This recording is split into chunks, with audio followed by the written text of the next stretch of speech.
Hello students, once again I am here to teach you your Gujarati's व्याकरण topic समानार्थी, विरोधार्थी, स्वर व्यंजन and जोड़ने। तो आज का जो हमारा सेशन है उसके अंदर हम समानार्थी और विरोधार्थी के बारे में देखेंगे एंड देन आफ्टर हम स्वर व्यंजन और जोड़ने, वो हमारा नेक्स्ट जो सेशन है उसके अंदर देखेंगे। ठीक है, तो समानार्थी शब्दों कोने कहेवाय? સૌથી પહેલાં તો તમારા મનમાં એ જ પ્રશ્ન થાય છે। તો ગુજરાતી ભાષામાં સમાન અર્થ દર્શાવતા શબ્દોને સમાનાર્થી શબ્દો કહે છે। ગુજરાતી ભાષામાં સમાન અર્થ દર્શાવતા શબ્દોને સમાનાર્થી શબ્દો કહે છે, યાની કે એને પર્યાયવાચી શબ્દો પણ કહે છે। તો સમાનાર્થી શબ્દો શા માટે જાણવા જરૂરી છે? તો ગુજરાતી ભાષામાં આપણું શબ્દ ભંડોળ વધે તેમજ વાક્યને વધુ સચોટ તેમજ ધારદાર રજૂ કરી શકાય તે માટે સમાનાર્થી શબ્દો વપરાય છે। આવા શબ્દો દ્વારા આપણી ભાષાની લેખન શક્તિ અને વર્ણન શક્તિ પણ વધે છે, માટે આ સમાનાર્થી શબ્દો જરૂરી છે। હવે સમાનાર્થી શબ્દો ચાલો આપણે શીખ્યા તો ખરા, પણ પછી એ આપણને એક્ઝામમાં કેવી રીતે પૂછાય છે? તો એના માટે કહે છે કે કયો શબ્દ સમાનાર્થી નથી તે જણાવો। તો રવિ, સૂર્ય, દિવાકર અને સોમ। તો રવિ, સૂર્ય અને દિવાકર જે છે એ સમાનાર્થી છે, પણ સોમ યાની કે ચંદ્ર થઈ જાય, માટે એ સમાનાર્થી નથી। સેકન્ડ, આ રીતે પૂછાય કે આબરૂ શબ્દનો સમાનાર્થી શબ્દ લખો। તો અભિમાન એ એનો સમાનાર્થી નથી, પ્રતિષ્ઠા એ સમાનાર્થી છે, પદ એ પણ સમાનાર્થી નથી અને હોશિયાર એ પણ સમાનાર્થી નથી। થર્ડ, એ રીતે પ્રશ્ન પૂછાય કે સમાનાર્થી શબ્દોનું સાચું જોડકું જણાવો। તો ચાકર એટલે તવંગર અથવા તો રાજીવ, એ સાચું જોડકું નથી। મિહિર એટલે કે રવિ અથવા તો ભાનુ, હા એ સાચું જોડકું છે। ઘર યાની કે રવ અથવા તો પ્રકાશ, એ પણ સાચું જોડકું નથી। કીર્તિ યાની કે ખૂબ અથવા તો દંગ, તો એ પણ સમાનાર્થી નથી। ચોથો, એ રીતે પ્રશ્ન પૂછાય કે નીચેનામાંથી કયો શબ્દ સાવજનો સમાનાર્થી નથી? તો સિંહ, સવાર, વનરાજ અને શાર્દુલ। હું ટીક કરવો ભૂલી ગઈ છું, પણ સિંહ, વનરાજ અને શાર્દુલ આ ત્રણેય સાવજના સમાનાર્થી છે। તો બચ્યો કયો? બી યાની કે સવાર, એ સાવજનો સમાનાર્થી શબ્દ નથી। તો આવા આપણને અહીંયા કેટલાક સમાનાર્થી શબ્દો તમારી બુક્સની અંદર આપેલા છે, જે આપણે જોવાના છે। અંતરિક્ષ યાની કે અંબર, આકાશ, આબ, ગગન, નભ, વ્યોમ। અંધકાર યાની કે અંધારું અને તમસ। અકસ્માત યાની કે અચાનક, અણધાર્યું, એકદમ, એકાએક અને ઓચિંતું। તમે કહેશો મેડમ અમે તો એવું પણ વાક્ય સાંભળ્યું છે કે ટેમ્પોનો અને રિક્ષાનો અકસ્માત થયો। તો અકસ્માત એટલે કે ઓચિંતા એ બંને સામસામે આવી ગયા, માટે એને અકસ્માત કહેવાય છે। અક્ષી, અક્ષી યાની કે આંખ, ચક્ષુ, નયન, નેત્ર, લોચન, દ્રગ, બરાબર? હા દ્રગ, દ્રગ યાની પણ આંખ, બરાબર? અગ્નિ, અગ્નિ યાની કે અનલ, પાવક, વહવી, હુતાશન। અજવાળું, અજવાળું યાની ઉજાસ અથવા તો પ્રકાશ। અઢળક, અઢળક યાની અતિશય, અત્યંત, ખૂબ, પુષ્કળ, પ્લેન્ટી। અનુચર, અનુચર યાની કે ચાકર, દાસ, નોકર, સેવક, બરાબર? अभरखो, अभरखो यानी कि हमारी डिज़ायर, बराबर? इच्छा, कामना, कोड, अभिलाषा, आ बधाने कहेवाय छे अभरखो। अने अभिलाषा यानी अभीप्सा, आकांक्षा, इच्छा, एषणा, कामना, मनोरथ, अभरखो, आ बधुं ज एनी अंदर आवी जाय। अमी, अमी यानी कि अमृत, पीयूष अथवा तो सुधा। अमीर, अमीर यानी तवंगर, धनवान, धनिक, पैसादार। अरविंद, अरविंद यानी कि उत्पल, कमल, पंकज, पद्म, पुंडरीक, राजीव, आ બધું અરવિંદમાં આવે છે, યાनी कि लोटस। अवाज, अवाज यानी कि घोष, नाद, निनाद, रव, आ બધું वॉइस માટે વપરાય છે। असुर, असुर यानी दानव, दैत्य, राक्षस, यानी कि डेमन। आदित्य, आदित्य यानी भानु, मिहिर, रवि, सूरज, सूर्य, सन, बराबर, आ બધા એના સમાનાર્થી છે। आबरू, तो आबरू यानी कीर्ति, ख्याति, नामना, शाख, बराबर, प्रेस्टीज अपनी। आवास, आवास यानी कि घर, निकेतन, निवास, भवन, वास, सदन, यानी कि होम, हाउस हमारा। उद्यम, उद्यम यानी कि पुरुषार्थ, मेहनत, श्रम। ऊर, ऊर यानी काळजू, दिल, हृदय, हयडू अथवा तो हयू यानी कि हार्ट। कंगाल, गरीब, दरिद्र, दीन, निर्धन अने रंग यानी कि पुअर। काया, काया यानी कि तन, देह, शरीर, यानी कि हमारी बॉडी। नेक्स्ट अगर हम देखते हैं तो वहाँ पर है किरण। किरण यानी कि रे, रे यानी रश्मि अथवा तो कर। हाँ, कर यानी हाथ पण थाय छे, बराबर। घास, घास यानी कि तरणो अथवा तो तृण। ओके। चंद्र, चंद्र यानी इंदु, मयंक, शशांक, शशि, सुधांशु, सुधाकर, सोम, यानी कि मून। चोख्खो यानी कि निर्मल, विमल, विशुद्ध, साफ, स्वच्छ, नीट। ओके।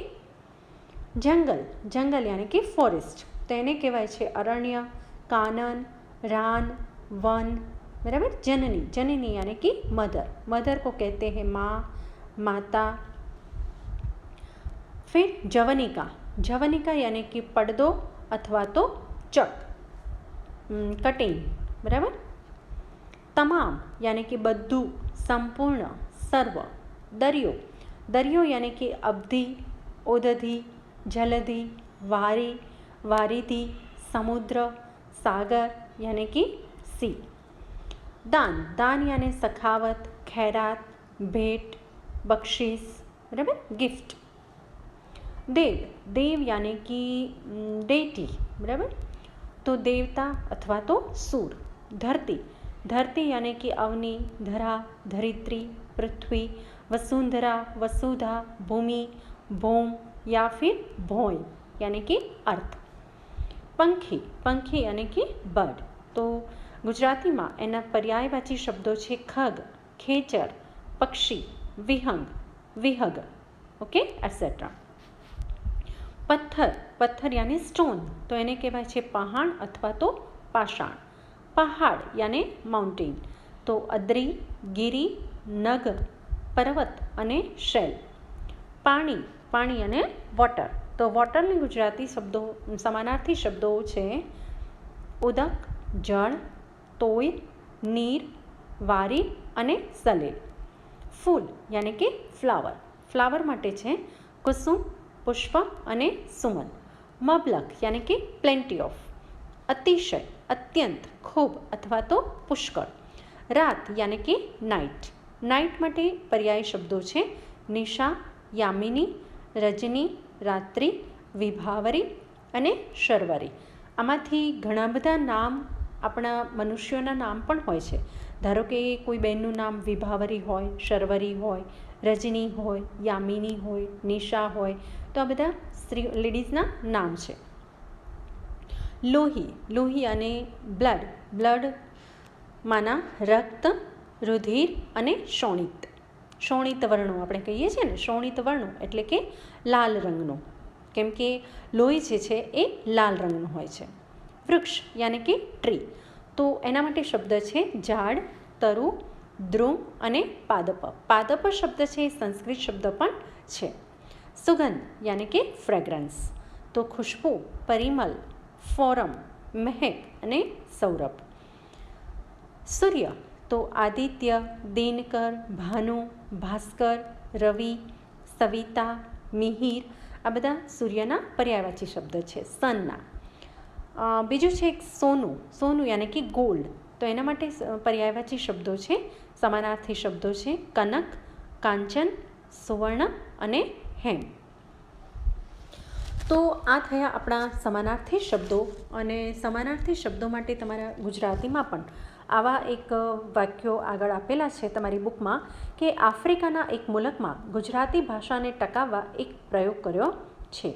આફ્રિકાના એક પ્રદેશમાં અને આફ્રિકાના એક વિસ્તારમાં. તો મુલક, પ્રદેશ અને વિસ્તાર આ ત્રણેય એના સમાનાર્થી શબ્દો છે. બરાબર.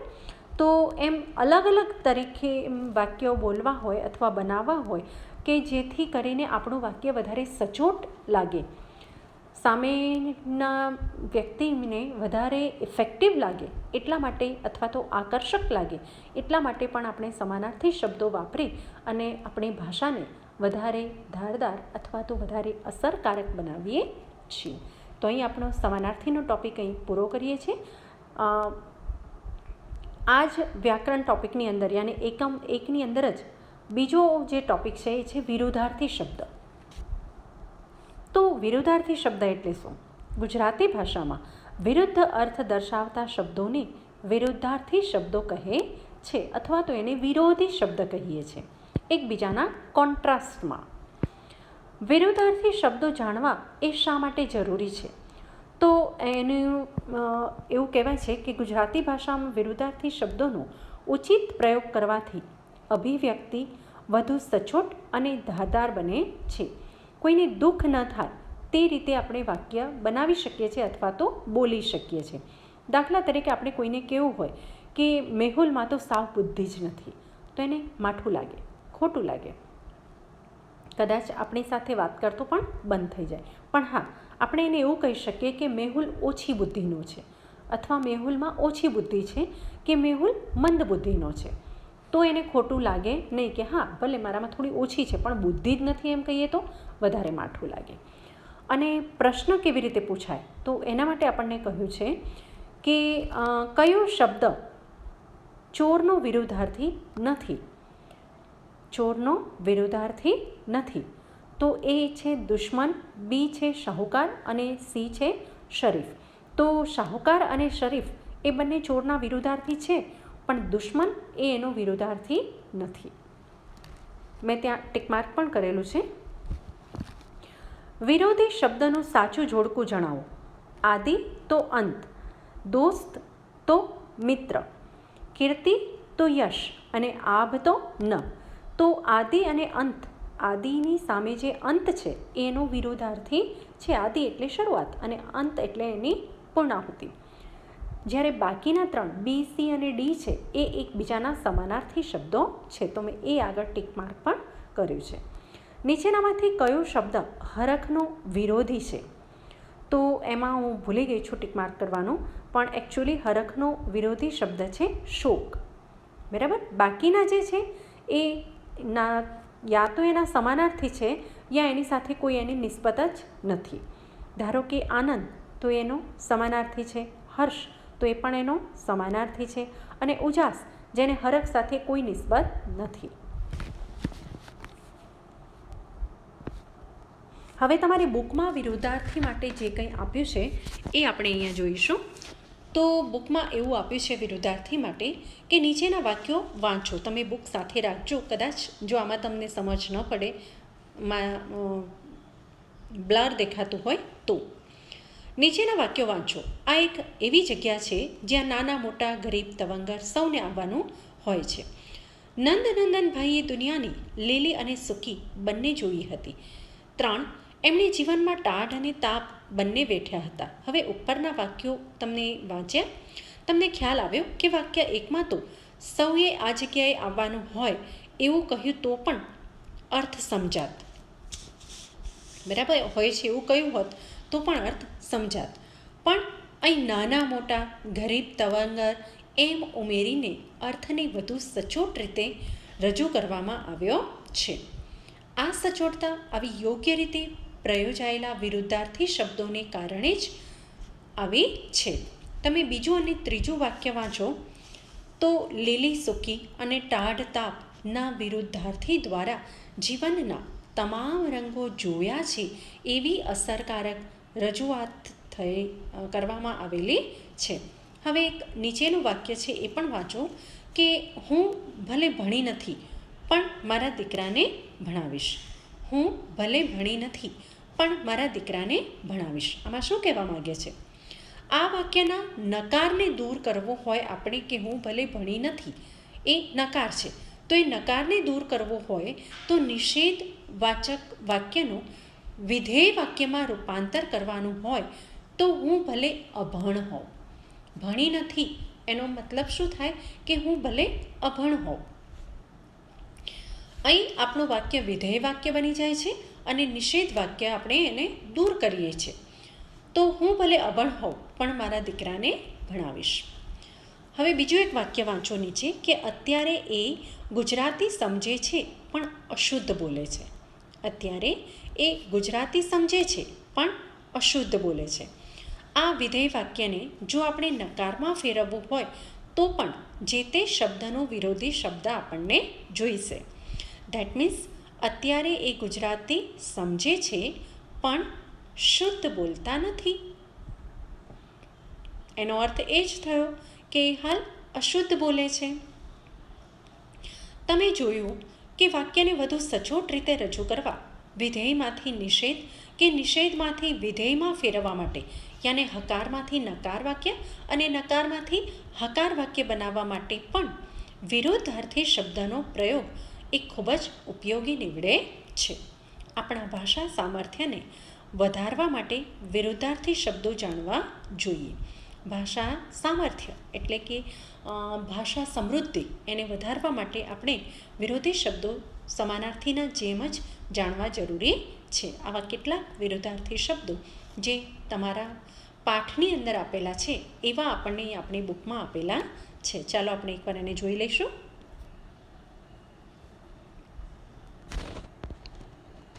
યસ, કેટલાક વિશેષણો. બરાબર, કેટલાક વિશેષણો.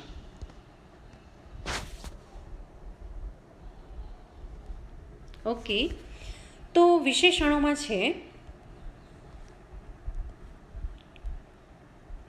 અઘરું તો સહેલું, અઢળક તો અલ્પ અથવા તો થોડું, અબોલ યાને કે બોલકું, અમીર તો ગરીબ, ઉછીનું તો રોકડું, ઉત્તમ તો અધમ, ઉત્તમ એટલે શ્રેષ્ઠ અને અધમ એટલે નીચું, હલકી કક્ષાનું, ઉદ્યમી યાને કે મહેનતુ તો એનો વિરોધાર્થી છે આળસુ, ઊનું, ઉષ્ણ અથવા તો ગરમ એનો વિરોધાર્થી શબ્દ છે શીળું, શીતળ અથવા તો ઠંડુ. આ ત્રણેય એકોર્ડિંગલી છે. કડવું તો બીટર અને મીઠું તો સ્વીટ, કાચું અને પાકું, રો. બરાબર, કાચું યાને કે રો મેંગો કહીએ છીએ ને, અને રાઈપ મેંગો. બરાબર, ખરું તો ખોટું, દૂર તો પાસે અને આઘું તો નજીક.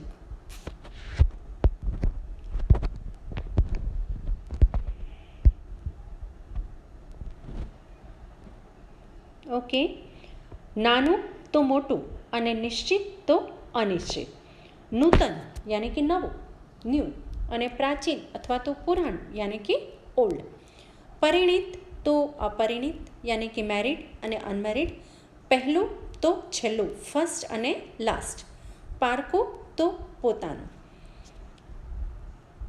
ઓન. બરાબર, અવર ઓન,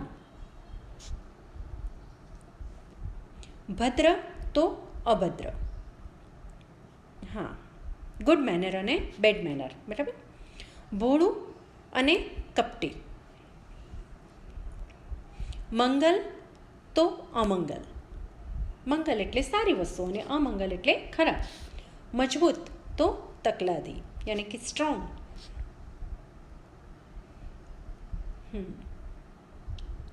મોંઘો તો વાચાળ, મૂર્ખ તો ડાયો, યોગ્ય તો અયોગ્ય, અને વધારે તો ઓછું, વિધવા તો સધવા, વિધવા યાની કે જેના પતિ મરી ગયા છે એ, તો સધવા યાની કે જે મેરિડ છે ને જેના પતિ હયાત છે એ, સફળ તો નિષ્ફળ, સરળ તો કઠિન, દુઃખદ તો સુખદ યાની સુખદ તો દુઃખદ, સ્પષ્ટ અસ્પષ્ટ અને હલકું તો ભારે.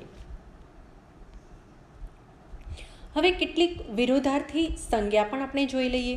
જેવી રીતે કે અંધકાર તો પ્રકાશ, આકર્ષણ તો અપાકર્ષણ, આકાશ તો પાતાળ, આશા તો નિરાશા, ઈચ્છા અનિચ્છા, ઉત્સાહ નિરુત્સાહ, ઉદય અસ્ત, ઉદ્યમ આળસ, ઉદ્યમ યાની કે મહેનત, અને લેઝીનેસ, બરાબર, એકદમ એક્ટિવ અને લેઝીનેસ, ઉન્નતિ તો અવનતિ, ઉન્નતિ યાની કે આપણી પ્રગતિ, બરાબર, અને અવનતિ યાની કે અધોગતિ, કાળજી તો નિષ્કાળજી અને કીર્તિ તો અપકીર્તિ.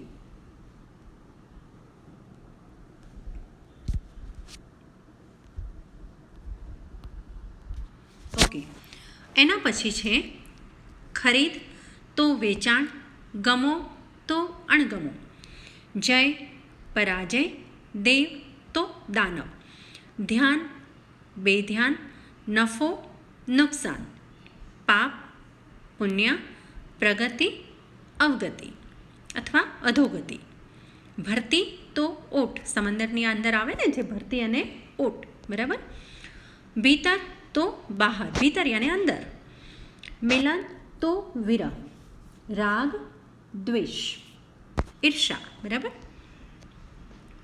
લાભ તો ગેરલાભ, વક્તા તો શ્રોતા, વક્તા એટલે બોલનાર અને શ્રોતા એટલે સાંભળનાર, વખાણ તો નિંદા, વિવેક અવિવેક, શાપ આશીર્વાદ, શિખર તળેટી, શિખર યાને ટોચ અને તળેટી યાને પહાડની સૌથી નીચેનો ભાગ, સગવડ તો અગવડ, સર્જન વિસર્જન, સુગંધ તો દુર્ગંધ, સ્મિત રુદન, સ્મૃતિ વિસ્મૃતિ, સ્વદેશ પરદેશ, હાજરી તો ગેરહાજરી અને હિત તો અહિત. આ જ રીતે ક્રિયાપદમાં પણ વિરુદ્ધાર્થી જોઈ શકાશે. કેટલાક ક્રિયાપદો ઉદાહરણ રૂપે નીચે આપ્યા છે, જોઈ લઈએ એને. વેચવું તો ખરીદવું, ખીલવું તો કરમાવું, પ્રગટાવવું તો બુઝાવવું, સળગાવવું તો ઓલવવું અથવા તો ઠારવું, ઉગવું તો આથમવું, ફૂલવું તો સંકોચાવું. વિરુદ્ધાર્થી શબ્દોનો યોગ્ય ઉપયોગ કરીને તમારી ભાષા અભિવ્યક્તિને વધુ અસરકારક બનાવવાનો પ્રયત્ન કરવો જોઈએ. તો અહીં આપણો એક જે સેશન છે, યાની કે મેં તમને પહેલાં કહ્યું હતું એમ કે આપણો જે આ વ્યાકરણ વિભાગ છે આપણે 2 સેશનમાં લઈએ છીએ. તો એમાંનો એક સેશન યાની કે સમાનાર્થી અને વિરુદ્ધાર્થી શબ્દોવાળો સેશન અહીં આપણે પૂરો કરીએ છીએ. નેક્સ્ટ પાર્ટ વ્યાકરણ એકમ પાર્ટ 2માં જોઈશું આપણે સ્વર વ્યંજન અને જોડણી. ત્યાં સુધી રજા લઉં છું. નમસ્તે.